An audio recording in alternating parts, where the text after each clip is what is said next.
Welcome to Comics Bazaar, the channel of comics commentary and arcana. This video features the Fantastic Four versus the X-Men #1 in a 4-issue limited series, cover dated February 1987. Now this issue came out in November 1986, that's why we still have in the corner box Marvel's 25th anniversary, which was celebrated in 1986. Interesting constitution of the corner box with Storm, Rogue, The Thing and the Human Torch there. And then the cover itself, kind of disturbing, definitely attention grabbing, but kind of disturbing. We've got Wolverine there saying to Reed Richards, "You destroyed the FF, Richards, now I'll destroy you," with his claws out. And Reed Richards in Doctor Doom's armor and laughing crazily there in front of, well, Sue Richards looks like she's just taken a knock to the face. And Franklin there is hugging himself and crying, distraught.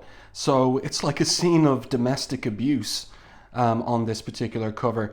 Definitely attention grabbing. It's by Jon Bogdanove and inked by Terry Austin. So yes, interesting stuff here. Let's open this one up to... actually, before I do that, I want to say where this falls in respect of Fantastic Four main title and Uncanny X-Men. So this month, issues cover dated February 1987, coming out in November 1986. You would have had issue 299 of Fantastic Four and issue 214 of Uncanny X-Men. So that gives you the lay of the land there. And here we go with our splash page. Really rich colors on this. The title, Are You Sure? And the creative team down here. Chris Claremont, writer. Jon Bogdanove, penciler. Terry Austin, inker. Tom Orzechowski, letterer. Glynis Oliver, colorist. And you can see there that you've got editing teams from Uncanny X-Men and Nocenti, and from over on Fantastic Four, Mike Carlin and Don Daly. And Jim Shooter is still editor-in-chief of Marvel, though he would lose that position in 1987. So yeah, this is a really eye-catching splash page as well. We've got Mr. Fantastic holding what appears to be the unconscious, or is it dead, body of his wife, and then calling from off camera, so to speak, or off panel, "Daddy, you killed her." And so that's got to be Franklin Richards saying that. And the environment is a strange one. Look at that big chimney there, as if it's from a nuclear facility. And also here we have like a Stonehenge, kind of a temple. It's like a combination of a temple and a nuclear factory facility as well. So what on earth is going on? Well, in the narrative captions, we're told this is the land of lost hope, a realm of nightmare, a place of utter, unending madness, dominated by the temple of despair. So that's what this space is.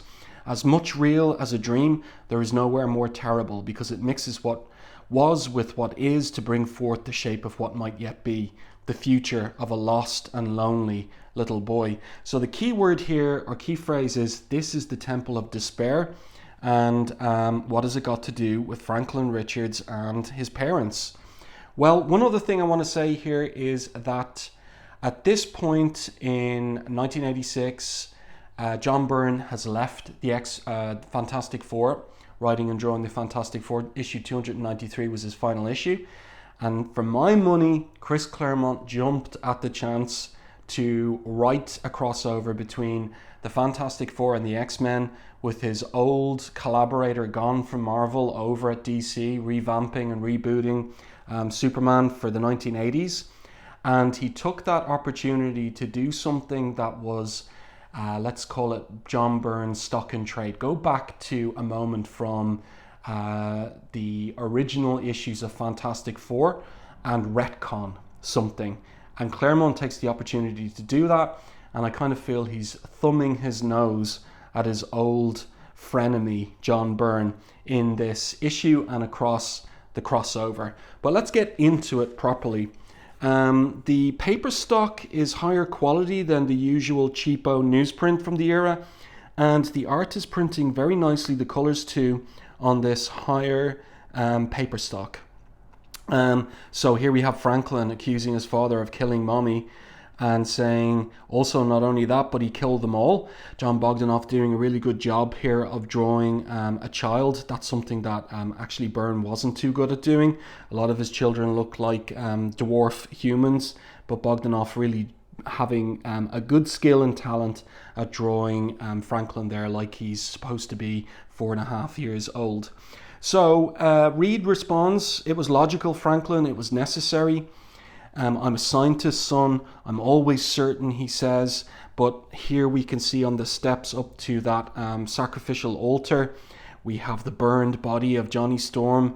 We've got the eviscerated body of the Thing, all his rocks removed from his body and his organic inner exposed. And we've got the She-Hulk there, dead, and her green blood dripping down the stairs. Really is macabre imagery. And who turns up now except for also Wolverine? "This time, bub, you were wrong," he says. "Only it didn't just cost the lives of your own, the Fantastic Four." Let's continue. "You killed the X-Men as well." So here we go. The era around, it's post the Morlock Massacre. And we've got the X-Men there. And there's a kind of like a strange question of where does this fall exactly in the continuity? Because Havoc is with them again. So this takes place sometime around 214 to 219 in terms of X-Men continuity. Wolverine here all in red, a Glynis Oliver special whenever heightened emotion, especially violent emotion, is to be communicated by colour. "We came to you for help," says Wolverine. Franklin notices that he's bleeding. Wolverine had the body of Kitty Pryde with him, Shadowcat, lays her on the ground. Wolverine pops his claws. "We trusted you, Richards. We put Shadowcat's life in your hands, and because of you." And Franklin intervenes. "Wolverine, he's my daddy. Please don't hurt him." "It was all for nothing," says Wolverine as he launches himself at Reed. And Reed stretched his body so Wolverine couldn't touch him with his claws, and now he isn't moving. "He's dead," says Franklin. And this is all preview for what occurs at the end of the issue. So it's like a wild premonition of what's coming at the end of the issue. So Reed Richards continues walking up the steps there to this altar above, and Franklin's protesting and trying to pull his daddy back. "Don't go up there," he says, "to the bad place. I won't let you." But Reed snaps back his body and his child falls down the stairs. So that really is callous, really is cold from Reed. And he continues here with his monologue. "Every step of my life, every decision I ever made has led me inexorably to this moment, like a logical, consistent argument." So Franklin's there protesting. "Don't touch the book, Daddy, leave it alone. It's the cause of everything bad that's happened." But of course, Reed is going to touch and open the book. And we can see the title on it, Reed Richards' Journal, State University. So that's the callback to the origins of the Fantastic Four. "This is the culmination of my work," says Reed. And there's some energy effect or flaming effect there when he opens up the journal. This is a really nice upshot of Franklin there wiping away the tears from his eyes. "Please, oh please don't do this." And he's begging with his father and telling him he loves him. So will love prove enough to stop his father from doing this thing that he shouldn't do? "Why can't you give me a hug?" This is really really plaintive stuff. "Just a little hug for your little boy, please." Really good stuff from Claremont. Really ringing the pathos here, but doing it in a way that isn't cringy, in my opinion. I think he's judged it just right for what a four and a half year old would say in reality. And then we see this weird transformation from reading the book of Reed into Doctor Doom, putting on Doctor Doom's faceplate helmet and burning his face as he does so, in the sound effects there by Tom Warzikowski. And then this very Kirby-esque or John Buscema-like anchor image of Doctor Doom there saying that he and Reed Richards have become one. The dialogue here is pretty good from Claremont. "Credulous child," that sounds like Doom, doesn't it? "Is it so difficult to comprehend? Victor Von Doom and Reed Richards are but opposite sides of the same coin, twins in spirit that have finally irrevocably become one." And it was all a nightmare. So Franklin wakes up from the nightmare. I like the details of his room. We have pictures here of the Fantastic Four with She-Hulk from that particular period at the end of John Byrne's run. And we've got a little signed photograph here from the Powers as well to Franklin. We've got the Avengers butler there as well. Yeah, it's nice stuff. And I like the detail of the little teddy bear that he has tucked in with him in his bed too. And his drawings there behind the bed also. That's good stuff. from Bogdanove, and that would come to him via Claremont's plot, which is what he's working with here. Claremont gave very detailed plots, and so there would be specification of things like that in the plot. So Franklin goes up to his father, who's working in his lab, and tells him he had a dream. And Reed responds, "That's nice, son." But he's immersed in his work, and I like the little detail of him smoking a pipe like he did all the way back in the original issues of Stan Lee and Jack Kirby's Fantastic Four, particularly issue number 1. Makes him look quite professorial, and I like the what would I call it? Like the kind of like the communication of attitude via the pipe, where he tips it up there, and he calls his wife. So he's all focused on his experiment in the lab, key elements shifting into alignment, and as he's super focused on all of that, he hits the computer key here, and I love the message on screen: access wife. And then he cuts to Sue. "Sue, dear, something seems to be bothering Franklin. I'm in the middle of some delicate rationalizations. Would you mind taking care of him, please? I'm very sorry, son. I can't talk to you right now. Daddy's very busy." So you see here on the telly screen, Sue, the little indication of her invisible force field there, and she's grabbed Franklin in a little cradle, and so he's knocked back into it. He's there with his teddy bear, and off he zips out of Reed's lab. "Thank you, dear," says Reed as he knocks off the telly screen. So a real kind of moment of a father who's immersed in his work, who isn't paying emotional attention to his son. And then we get some fun here. Like Franklin is only 4.5. There are moments when having a mom who can create and manipulate an invisible force field is just about the most incredibly wonderful thing in the whole universe, even when she's a little mad at you. And I like that from Claremont. He's putting us in the mind of the boy and how the boy would enjoy this, and he's enjoying it there. He's exclaiming the ride down to his mother, and she's a little mad at him, a little angry at him, a little annoyed, let's say, but she's the one who's emotionally available for her son. And he tells her he had a dream, one of your special dreams, she says. So Franklin has these dreams because of his connection with reality, and what his adult power will be in terms of the manipulation of reality. He can have prescient dreams or prognosticatory dreams. So she's there, she gives him a hug, what he wanted from his father in the dream earlier. "It's all right, Franklin. Everything's all right. There's nothing to be afraid of. You're safe with me. You'll always be safe with me," she says. So is that a hostage to fortune, one wonders, in respect of the coming adventure? So Franklin explains what happened in the dream, how his dad turned into Dr. Doom, and Sue thinks precisely, is this a premonition of some attack or normal childhood anxieties working themselves out through Franklin's dreams? But she's busy in the archive room of the Fantastic Four's headquarters, and what she does is she brings out this silver tea service from her grandmother, which she's delighted to see. Franklin there says it's beautiful, so was she. "I wish you'd known her, and my mom too. What's this?" And Claremont very good at writing in these human moments, these human character moments between characters who are otherwise superheroes. He never forgets the domestic human moments of his characters, and it makes them rounded for us, and we care about them. And then she pulls out of the packing crate Reed's journal from college. He'll be glad we found this. I bet he's forgotten all about it. And of course, Franklin recognizes it. "Mommy, don't give it to Daddy. Throw it away. That's the book from my dream." And now, after those 8 pages, there's 24 pages of story here. We have our Act 1 setup for everything with Franklin's freaky dream. Is it a premonition? And then the scene shifts to Mur Isle, and that's really nicely coloured there by Glynis Oliver. It's sunrise, it's dawn. Moira MacTaggart came to Mur Isle years ago to establish her secret mutant research centre, declares the third-person narration.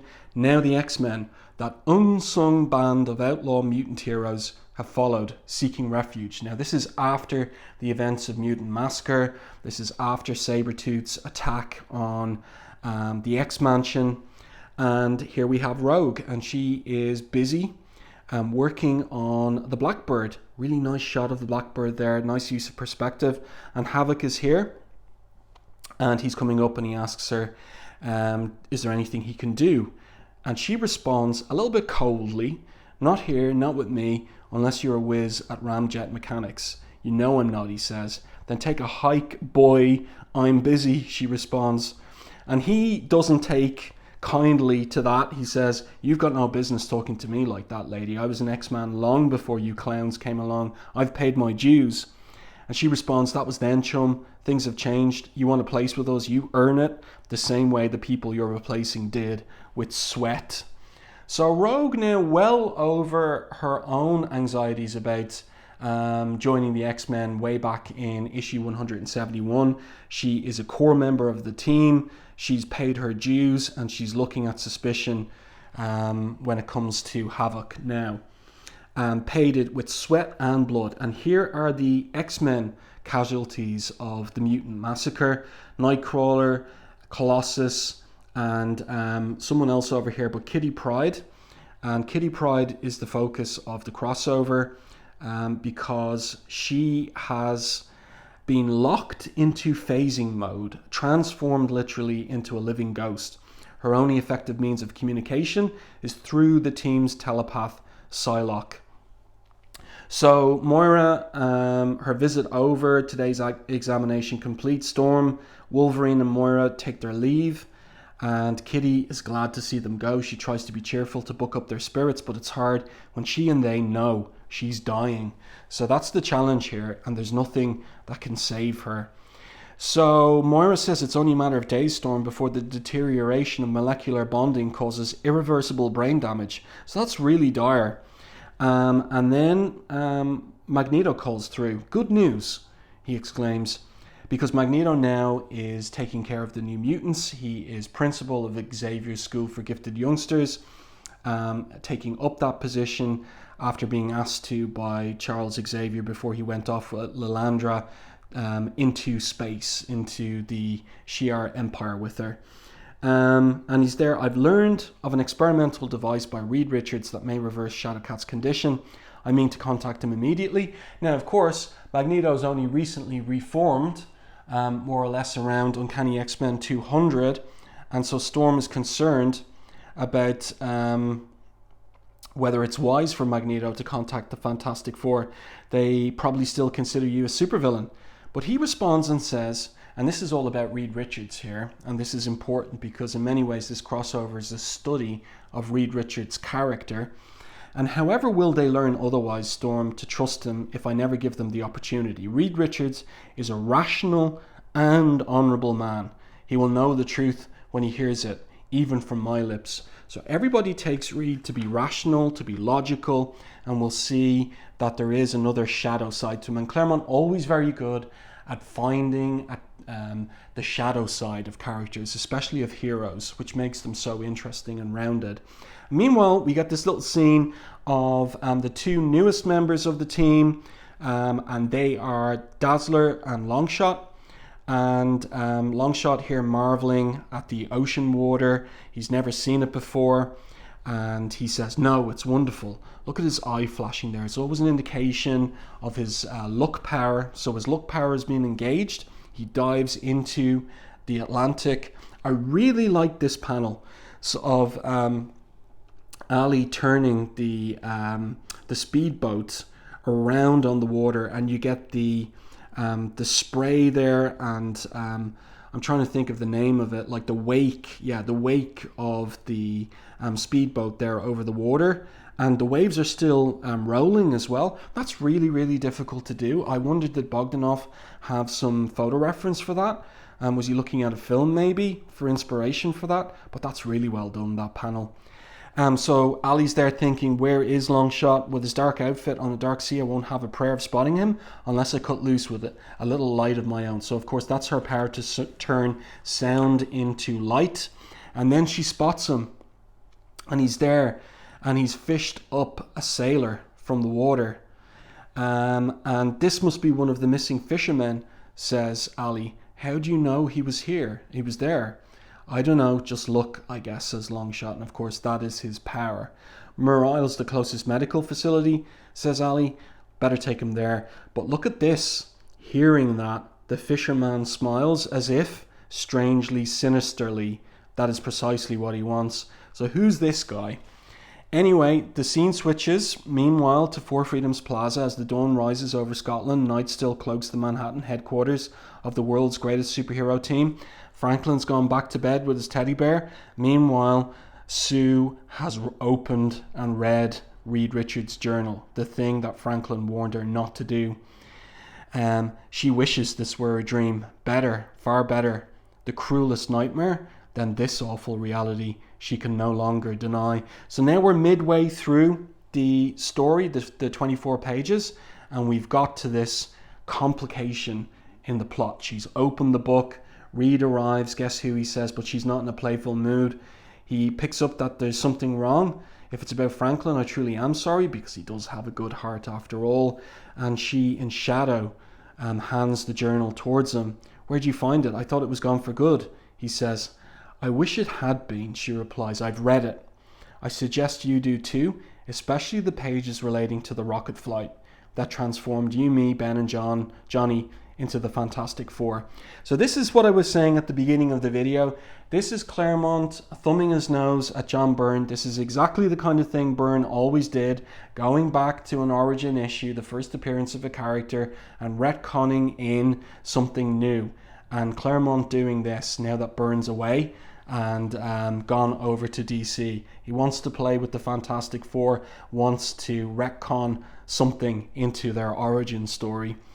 So Franklin here in his astral form is present to witness it, and I love the emotion on his face that Bogdanove gets in the art. It's really well done. He wants to grab the book and run away, but his image form has no solidity. It can't affect the real world, and in these heavy shadows he can hardly be seen. All he can do is watch, mesmerized by what's happening, as the mouse is by the hunting cobra, and also the way that things go in dreams where you can't affect them. So this is like a horror situation for Franklin. And then the scene switches, and this is a speciality of Claremont's, where you get a nice little kind of paragraph that introduces you to a location. Downtown in Greenwich Village at Raglan's Coffee House, the air is filled with music and conversation and the smell of good rich food. Downstairs is a bistro and some of the best jazz in the city. Up a flight is an equally renowned reference library. A body can research anything here at any hour, day or night. Now that has the ring of truth about it. I love the establishing shot here, and you can see this construction site over on one side of the street. Nice command of the Midtown Manhattan architecture as well. The suggestion of the skyscrapers there in the background. Lovely colouring, nighttime colouring from Glynis Oliver as well. And then we're up in the reference library. Yeah, it has the ring of truth about it. Now, I know some subscribers are familiar with New York City, and I wonder, is this a real coffee house, or was it a real coffee house? And I have this feeling that maybe Claremont did some research there himself, because many of his stories are very well researched in terms of locations, physics, all sorts. And we'll see a little bit of it coming shortly in what happens after as part of this scene here. So who's there researching in the library at night except for Jennifer Walters, aka She-Hulk, currently a member of the Avengers, but in previous times a member of the Fantastic Four as well. And we have this little human moment where she's offered Jamaica Blue mountain freshly ground plus a snack, so coffee and a snack. So there's all these pastries here. And She-Hulk says, I shouldn't, my figure. And I wonder, does the She-Hulk have to worry about her figure given her exposure to the gamma irradiation of via the blood transfusion from her cousin? Surely her body has an incredibly, what would I say, like advanced or highly developed metabolism. But in any case, she enjoys this sticky bun. And then her enjoyment is ruined. I love the little transition here, the switch panel, to her sniffing some scent, some smoke trailing across her nose and interfering with her enjoyment of the pastry. And who is it except for the Thing? And he's there smoking one of his stinky cigars while reading a book on federal aviation regulations. So, of course, they're former teammates from the Fantastic Four. Ben explains, I got to recertify all my pilot's license. Jennifer was talking about how she represented Magneto at the World Court. And Ben here, very skeptical about her defense of Magneto, saying, when she says, everyone deserves a fair trial, Ben, he says to her, did his victims get one? Maybe things aren't as simple, she says, as she juts her chin out towards him and he towards her. That's very good acting there in that particular image. And cut and dried as that, you're talking like you could get him off, says the Thing. Once a crook, always a crook. So the Thing, kind of a guy who makes judgments based on emotion very often, and kind of facts and emotions together. He's not logical like Reed. He's not detached. He makes these warm, emotional type decisions. And then their conversation is interrupted by an explosion from the construction site. So that's really nicely done, the lighting there in Glynis Oliver's colours. They're heroes. They jump out the top floor of the coffee house and jazz club, and they head over, and now they're working on preventing the building from falling down and destroying a whole block. And this is where you get in their dialogue Claremont's attention to the procedure of action. I've got the main column, says She-Hulk, so what's the plan? And Thing says, prop up the scaffolding best you can while I shore up the retaining wall of the brownstone next door before it collapses. The damage is too severe, says She-Hulk. The whole structure's unstable. I'm not sure I can hold it. You got to, he says. And then the camera moves in. Raw strength isn't enough. I can't get any decent leverage. Ben, it's giving way. So this is all very realistic, what's happening here. An explosion goes off in a construction site. The structure's unstable. They're thinking about retaining walls and leverage. It's all very well thought out. And also I like Bogdanove's decision to have 3 horizontal panels here for this action sequence. Also the detail of She-Hulk's civilian clothes being ripped up there from the activity, which makes the point that what she really needs is a superhero costume made of unstable molecules in order to be in that kind of environment. And then there's a surprise, because who arrives except for Magneto? So he was on the way to Reed Richards, and he happens across this situation and uses his powers of magnetism to lock the steel framework in place, preventing structural stress from tearing the building any further apart. So more of this procedural language in Claremont's dialogue for Magneto. And Magneto continues and says, but I will need your assistance in restoring it to its original position and condition. She-Hulk responds, brute force is our speciality, mister. Here we go. And the Thing, skeptical, of course, of Magneto, he says, what are you talking to him so nice for, Greenie? Creep probably blew this place up in the first place. That's kind of funny stuff. And now a nice 4-panel grid here with Magneto seeing the arrival of the Human Torch, and he tells him instantly what to do. Quickly, lad, use your flame to weld the main girders and braces back into place. It's a really nice shot of Magneto, almost from behind, 3/4 profile from behind. Nice drapery on his cloak there as well. Nice spotting of blacks and shadows in Terry Austin's inks as well. Terry Austin meshing very well with Bogdanove's pencils, in my opinion. So the Human Torch here, this is comic, does as he's told, and then realizes that was Magneto. Since when do I take orders from him? But Thing talks up on Magneto's behalf. This once it don't matter, Matchhead. The bum's talking sense. So hurry up and do as you're told. I ain't in a mood to stand around this dump till the cows come home. So then, with them all working together, this strange iteration of the Fantastic Four that includes Magneto, the crisis is soon past. And then the scene shifts, nice top-down angle there on Four Freedoms Plaza. And the rooftop, we see the little figures indicated there.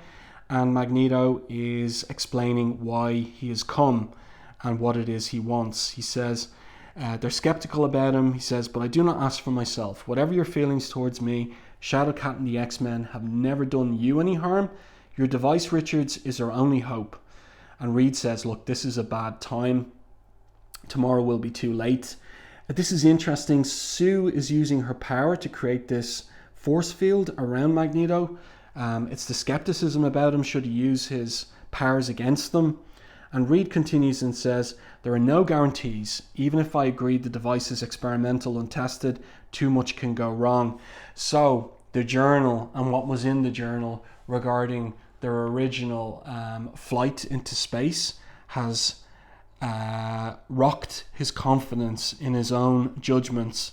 And Johnny here, unaware of what's going on, in his ebullient manner says, give it a shot, Reed. What could go wrong? As he snaps his fingers. And Magneto says, better the dimmest of chances than none at all. Richards, I beg you, save her. And Reed knows that he's got a situation brewing with his wife. Sue, I don't want to go, but there's a life at stake. And she responds, there's always a life at stake. Do what you have to, Reed. I'll be here when you come home. But look at her body language. She's not happy at all. And she thinks in the thought balloons, I wonder, are you secretly thankful for this emergency? It's so much easier to deal with superheroic crises than the nuts and bolts of real life. Saving universes has become second nature. But have we forgotten along the way that the most awesomely heroic test of all is to be a good man or woman, parents, a family? So really nice stuff here in the story by Claremont. So they make their way in the Fantastic Four's transatlantic jet to Mur Isle. And as they travel across the ocean, there's dialogue between various characters. I like the body language here of Storm. Johnny Storm with his arms crossed, looking skeptically at Magneto. And Ben twigging to the fact that there's something up with Reed. And Reed asks him, tell me, Ben, am I ruthless? Wrong question, responds the Thing. Not ruthless so much as certain. You're the most certain guy I ever met. What do you mean? Asks Reed. You examine a problem, says the Thing. And this is Claremont having thought very deeply about Reed Richards and how to get an interesting story from him. And so we get this analysis from Ben, who's one of his oldest friends, of course, his from college as well, his roommate from college. You examine a problem from every conceivable angle, worry the blame thing to death until you arrive at your conclusion. And because of all your work, you're absolutely certain that conclusion is the right one. And being right, you're prepared to do whatever's necessary to resolve the situation. I guess that's a kind of ruthlessness. But am I always right? Asks Reed. Pretty much. Except for the time you conned me, Susie and Johnny, into riding your rocket with you by telling us how safe it was. That was a mistake, Stretch, and it was a doozy. But the Thing isn't angry here. He's smiling. He's come to terms with all of that, but Reed is feeling haunted and guilty from what he read in the journal. Always wondered, says the Thing, how a big brain like you could forget about something as basic as cosmic rays. And this is exactly Claremont. This is his idea for the story, and this is his little thumbing of the nose to John Byrne here, doing a John Byrne thing, and now he's going to try and one-up Byrne with Byrne's speciality of the retcon. Now, so Mur Isle, the transatlantic jet arrives, and this is a really nice shot here of the jet on the runway. We've got the Blackbird there in the background. You get a sense of scale here. You have the X-Men and Moira arriving, and you have the Thing and She-Hulk taking out the Gizmo. And look at the little Kirby dots there as well. It looks like a Kirby design machine. And Magneto asks Storm, how is Kitty? Alive, she responds. Where's Reed? So Reed is in shadow here, still sitting in the cockpit of the jet plane, and he is racked by doubt. Suppose I'm wrong. Suppose I've made another mistake. The device is untested, so is my rocket. The computer simulations are positive, but a computer is only as accurate as the data it's programmed with. Garbage in, garbage out. The simulations and projections were favorable before our first fateful space flight. I trusted them, and the people I hold most dear in all the world paid the price. If history repeats itself, my arrogance may condemn an innocent girl as well, or my caution will. It's as if either way I lose.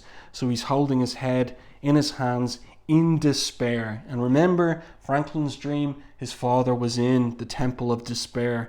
So the Thing comes in looking for him. Reed here is really upset, and he emerges with his shoulders slumped from the jet plane. I'm needed here, I'm needed at home. And then Franklin's astral projection is there watching his father as his father walks down the gangway from the jet plane, and he sees that his father is in despair. They're counting on me, but of what use is their faith when I've none left in myself? That's the definition of despair. And everybody twigs to it. There's something wrong with Reed, including Johnny there. He says, what's with Reed? He's been wound up tight as can be since we left. Is it because Sue didn't come along? Why didn't she? That isn't like her. Oh geez, he thinks. I hope nothing's gone sour between them. Storm sees it, Magneto here sees it, and Wolverine smells it. Something about him don't sit quite right.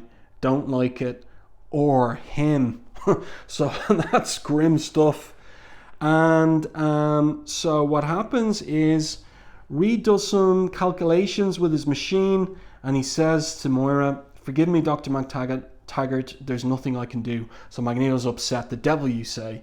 I've read the literature, Richards. This is precisely the sort of situation your mechanism was designed to deal with, the reincorporation of nuclear structures. And Reed, with his head bowed, says it's a process of molecular binding, but not of living tissue. Shadowcat's condition is too far advanced. I dare not. If you're so afraid, says Magneto, we'll do the jobs ourselves. He grabs the gizmo with his magnetic powers. We have the machine, we don't need you. But She-Hulk grabs him by the hand. Careful, chum. That doesn't belong to you. So here we're getting the verses coming into this crossover. And the Thing carries it away. We're rational beings, says She-Hulk. And again, that theme of rationalism. Let's resolve our differences in a rational manner. She still hasn't let go of Magneto's hand. Johnny Storm here in his Human Torch mode. You're wasting your breath, Shulky, he says. The only language that mutant bozo understands or respects is force. And Wolverine ain't happy about that. Now, he doesn't have his claws out, but he thumps Johnny square in the gut. Mind your mouth, boy, and your manners. And then he pops his claws and stalks over towards Reed. And astral projection of Franklin is there watching everything. Wolverine, his claws can cut anything, even my dad's stretchable body, and he only uses them when he means business. He and my dada are going to fight just like in my special dream. So Wolverine lunges towards Reed, pins him with the claws either side of him. We came to you for help, Richards. We trusted you. We put Shadowcat's life in your hands. And this echoes the dialogue from Franklin's dream at the beginning of the issue. So you save her, bub, or you die. And Wolverine looks like he means business. Next issue, Truths and Consequences. So that's a really nice setup for this first issue of a 4-issue limited series crossover between the Fantastic Four and the X-Men, but it's versus Fantastic Four versus the X-Men, and Claremont pinning it on Reed Richards and playing with the theme of there being a dark side to his rationalism.